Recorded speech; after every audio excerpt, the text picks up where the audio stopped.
الصحب والخلان، السلام عليكم وأهلا ومرحبا بكم في قناة جسور. أنا سيار أحييكم من جديد.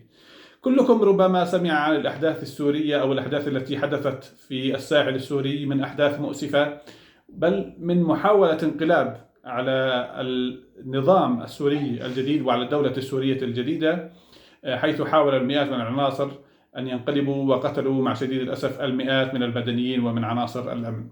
الغريب في هذا الموضوع ليس أن تحدث هكذا أحداث، وإنما موقف الاتحاد الأوروبي.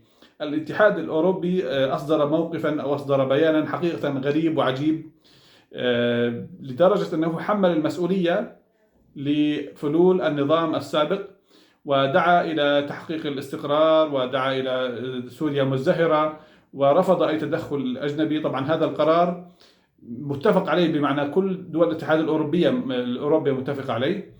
فهل بالفعل الاتحاد الأوروبي معني باستقرار سوريا؟ هذا الاتحاد الذي صمت لمدة 14 عاما على الإبادة التي مارسها النظام السابق في حق شعبه، فهل بالفعل هو معني بالاستقرار في سوريا؟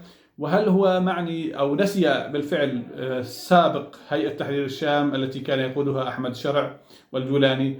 وهل هو بالفعل معني بنمو أو ازدهار أو تحقيق ديمقراطية في أي بلد عربي أو مسلم؟ الحقيقة الموضوع دقيق جدا ومختلف. نقطة التحول التي حدثت في موقف الاتحاد الأوروبي حقيقة كانت بعد اللقاء بين رئيس ترامب وزيلينسكي، والإهانة التي تعرضت لها أوكرانيا ممثلة برئيسها، بل والإهانة التي تعرضت لها أوروبا. بمعنى أدركت أوروبا وأدرك الاتحاد الأوروبي أن الولايات المتحدة هي التي ورطت أوروبا في هذه الحرب، وأوروبا دفعت الثمن الأغلى والأكثر بهاضة إن صح التعبير في هذه الحرب. فحاولت دول الاتحاد الأوروبي أن تنتهج سياسة خاصة بها. أنتم تعرفون أن المنطقة التي تأثرت بشكل كبير بالموجات الهجرة الكبيرة، هجرة الأفغان وهجرة السوريين وهجرة العراقيين، كانت حقيقة أوروبا وليس الولايات المتحدة الأمريكية. بمعنى أوروبا أولا وآخرا هي التي ستدفع الثمن. دفعت ثمن الحرب الأوكرانية الروسية، ودفعت ثمن موجات الهجرة المملينة من سوريا ومن العراق ومن أفغانستان ومن غيرها من الدول المستقرة. فأدركوا أن الولايات المتحدة تأتي فتشعل هذا الفتيل ثم تنطلق ولا تدفع ثمنا، بسبب الدكتاتورية الجغرافية إن صح التعبير، وبسبب العزلة البحرية. لا من السهل طبعا أن يهاجر ينتقل المهاجرين واللاجئين عبر البحر أو عبر البر إلى أوروبا، لكن ليس من السهل بل من المستحيل أن ينتقلوا إلى أمريكا الشمالية أو أمريكا الجنوبية ومن ثم إلى أمريكا.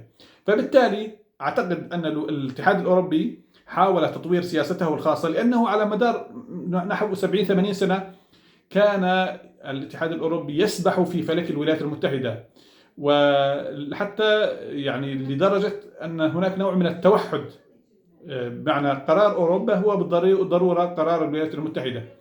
لهذا السبب بعد أن دفعت أوروبا ثمنا باهظا لكل هذه الأزمات التي أشعلتها الولايات المتحدة أو دعمتها، باتت على قناعة بضرورة عمليا تطوير نوع من القرار المستقل في الاتحاد الأوروبي، لأن الولايات المتحدة لا يتغطى بها، والمتغطي بالولايات المتحدة عريان كما يقول المثل. فمن السهل جدا أن تبيع الولايات المتحدة الاتحاد الأوروبي كاملا كما باعت أوكرانيا، وأعتقد أنها في يوم من الأيام ستبيع الكيان المحتل. لهذا السبب الولايات المتحدة ليست حليفا موثوق به. الاتحاد الأوروبي عليه أن يفكر مليا، وأعتقد أنه بدأ بالفعل يفكر بشكل جيد وبطريقة صحيحة، أنه لا بد من تطوير سياسة استراتيجية خارجية موحدة مستقلة عن سياسات واشنطن وعن قراراتها وما إلى ذلك. لهذا السبب كان بيان الاتحاد الأوروبي تجاه الأحداث السورية واضح: يريد الاستقرار لسوريا، يريد السلام، يريد أن لا تحدث موجة هجرة جديدة، يريد أن لا ينقلب النظام مجددا في سوريا وبالتالي تحدث فوضى سيدفع ثمنها مجددا. ولهذا السبب حمل فلول النظام المسؤولية، دعا الدول الخارجية أو دعا لعدم وجود أي تدخل خارجي في الساحة السورية. وأعتقد أن هناك بعض الأطراف المجاورة لسوريا التي تعمل بكل قوة حقيقة على إفشال الثورة وإفشال الحكومة التي جاءت بها الثورة بعد 13 عاما أو 14 عاما من التضحية التي لا يتحملها حتى الصخر وحتى الجبال. الصحب والخذلان. هذا تعليقي فيما يتعلق بموقف الاتحاد الأوروبي من الأزمة التي حدثت في الساحل السوري في اليومين الماضيين. تحياتي لكم.